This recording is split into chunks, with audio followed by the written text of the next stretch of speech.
Thank you again, Joshua, for joining this. As we know, June 19th is World Sickle Cell Day, and this year's theme is an interesting one, which I like a lot. And that's why I've invited you to please do a short interview with me. And this year, it's about young voices rising, because we don't usually hear about what young people go through. And if you're young and you're in your maybe late teens or early 20s, because sickle cell is a condition you're born with, is a genetic condition, you've had a journey.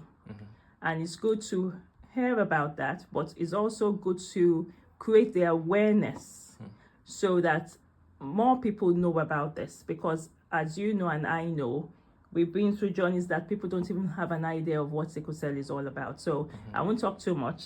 I'll just go into my questions, but say hello to everyone and let's take it from there. Hello everyone, my name is Joshua. Lovely to meet you. Okay, so the first question is, what is one thing you wish your boss, friend, or public understood about living with sickle cell? That's a good question. I would say to understand that not every condition is visible, and just because you may see someone and they may come across looking healthy or well to you doesn't mean that they aren't still battling something internally. I think from the moment if someone has told you, oh, I have based on my experience, every time I apply for a job and I get a job, I let them know I have sickle cell. It requires me to go for a blood test every so and so weeks, meaning I also have transfusion. So these specific days of the weeks, I won't be available for the whole day or half a day due to receiving treatment for sickle cell. So I think is understanding that not everyone is battling something visible, but also if you're not then educated on what sickle cell is as the employer, is to ask questions, what is sickle cell? How can we help you in the work environment? But also as well, do your own research in your own personal time to understand what sickle cell is for yourself. So that's what I would say. And just piggyback on what you just said. Yeah. Would you say it's been an easy journey for you letting people know, especially when it comes to friendships or even in the workplace or in school, or maybe let's say more of, because school, I did more advocating for you when you were in school, when you were younger, but uni or college, it's because it's not something that is a stamp, it's not visible. Yeah. So would you say for you, is it something that it was comfortable for you to maybe talk to your friends about, or is it still something that you shy away, not shy, but you rather not talk about? Yeah. Is it just because you don't want people to, I don't want to put words in your mouth, but you don't want people to maybe perceive you a certain way or give you just I think the journey's been a mixture of different things. I think when I was younger, I didn't even know how to really talk about it, so I kept it to myself. And like you said, you were the one that would advocate a lot for me. But as I got older, I started becoming more and more open about it. I think there was one time I remember when I was in college and I went for transfusion, and I just posted something on social media of me at the hospital receiving treatment, and I just had an outpouring of people just messaging me from college, like friends, other friends who were studying other degrees, and they knew about sickle cell. So for them, it was like, oh wow, like you have sickle cell. Because naturally at first they thought something happened to me. Maybe I was rushed to hospital A&E overnight, so they were questioning what happened. So I just told them, that I'm receiving my blood transfusion. So even that same day I posted, some of them even came to the hospital to see me. They left college early to come and see me. And then a couple of other transfusions after that, they would come and see me again. So I think that was really the turning point where I started to become more open about it. And I think one thing with sickle cell, as a sickle cell patient, it's very, people can feel like, oh, because you have to go to the hospital to receive blood, it means that you're not able to function properly, or you need to be babied, or you don't have the capabilities to operate in life. And sometimes that can feel a bit dehumanizing. Sometimes it's some people's just thought process. Some people are just a bit closed up, but sometimes there's other people, maybe they do know a bit about sickle cell and they know the severity of it, so they just automatically just want to, like, comfort you. So it's been a mixed balance. I think now where I am now, I'm very open to talk about it. I speak to people about it, people in church or university or whoever I meet. So I've become more open about it as it's starting to pick up and get more traction, and people are starting to realize how serious it is and how many people are affected by this on a daily basis. Thank you. And also, I just wanted to share a bit about, because you've been using the word transfusion, blood transfusion, and Yeah. the next person might be watching it and say, what has sickle cell got to do with transfusion? And you used to receive blood transfusion. Now you're having blood exchanges. Yeah. Do you want to, you don't have to, but do you want to talk about that and maybe your experience about it? And it's that's the positive and the negative side of it.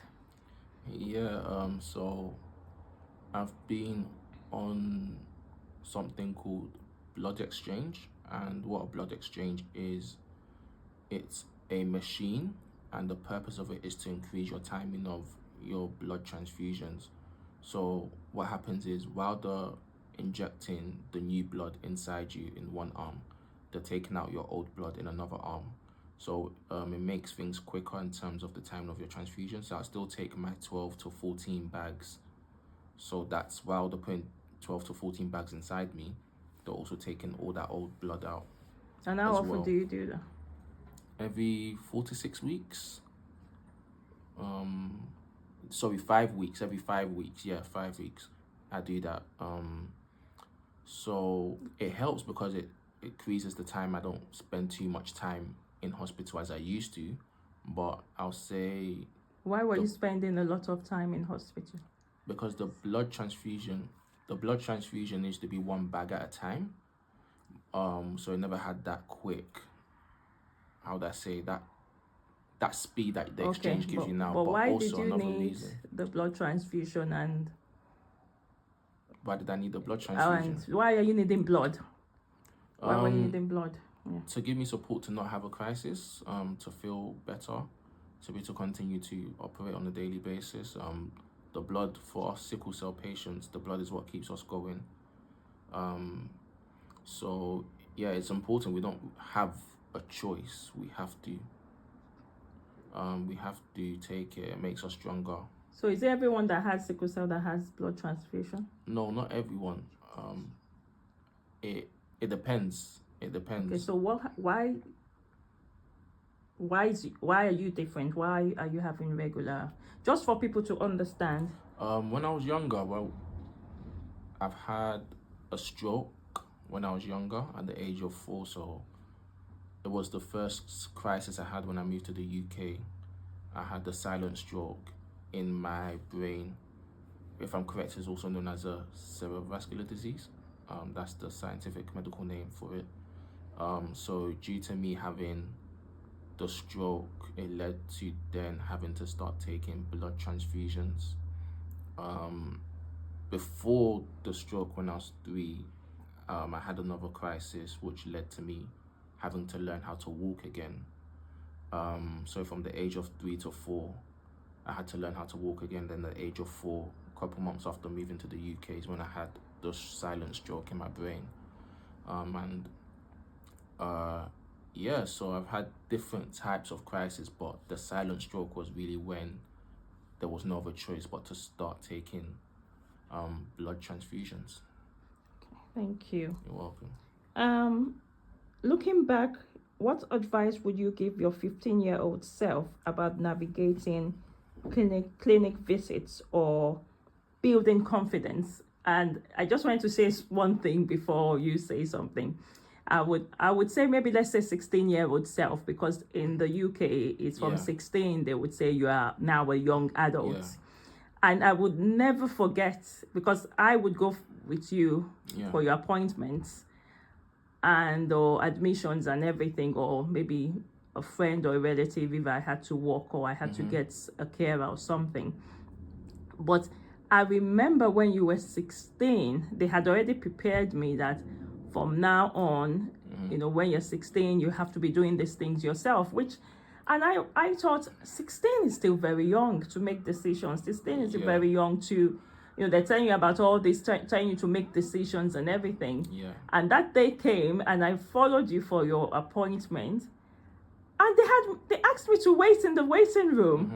And they said, oh, you can come in, Mom, we'll allow you to come in 10 minutes before the end of the appointment. And for me, it was a lot, because I've been walking that journey with you for 16 years. And I thought, will he know how to navigate this journey? Will he know what to say? Because I used to write everything down, and you are not like me. You don't write everything down. Yeah. Will you know what to say? Oh, what's the percentage of my hemoglobin? Why is this low? Why is that low? Why are we doing this and that? Ask all the necessary questions. Yeah. So you might not remember that much, but I remember because I'm a mom. Remember. You still remember? Yeah, I still remember very well. Okay, come on then. So what advice will you give your 15-year-old self? 15, 16-year-old self? Well, let's say 16. Yeah, 16, 16. because I remember before I turned 16, I don't know if you remember, but they had to start doing little tasters of going to the adult ward, getting experience of just feel of the environment, meeting your new nurses, because the nurses in the adult wards are different to what you get in the daycare. Yeah. So just literally a couple months before you turn 16, they take you, every time you go for your transfusions, they'll take you to meet the team and just to, build a rapport before it's time for you to fully transition. And even when you're still on the daycare unit, they come and have one-to-one chats with you to prepare you for you to know what life is like in the adult ward. So from pediatric to adults, So one thing I will give to the NHS is that smooth transition. They did a good job in organizing that. But to answer your question... Sorry, before you answer my question, because you said one thing you'll give to the NHS, I am so thankful, but I'm especially thankful to Royal London Hospital. Yeah, Royal London Hospital. To all the hematology department, from Dr. Taufa, all his team, all the way Kim, everybody.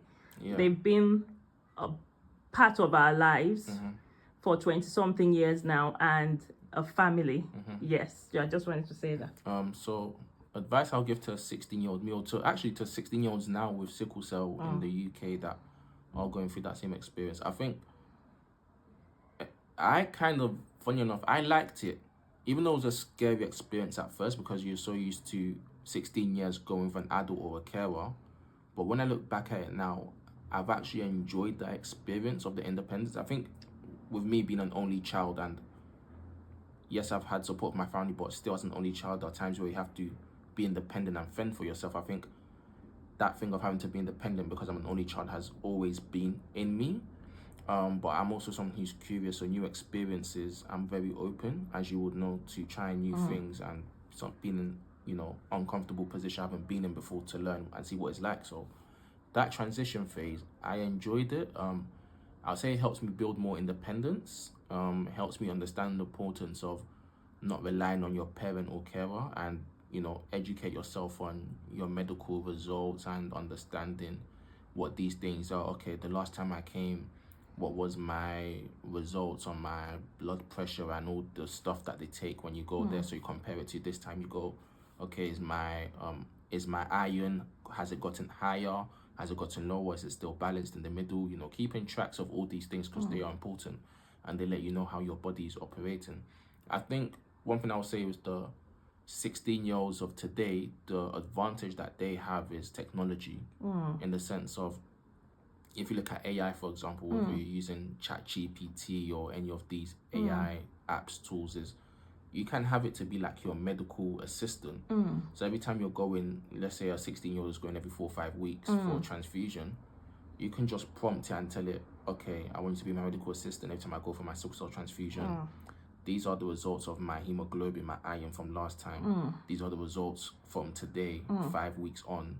Keep track every 5 weeks, update it, you know, so it can help you in that sense. You can, again, you can voice record the conversations with the doctors when the doctor comes to see you and gives you a checkup and everything, and you can transcribe it into the AI. So I think I'll say the 16-year-olds of today, they have technology to use which can help them, even though we're so used to having our parents do all of that type of stuff. But now it's like you have these tools on your phone that can actually help you and be your assistant if you just know how to program it very well.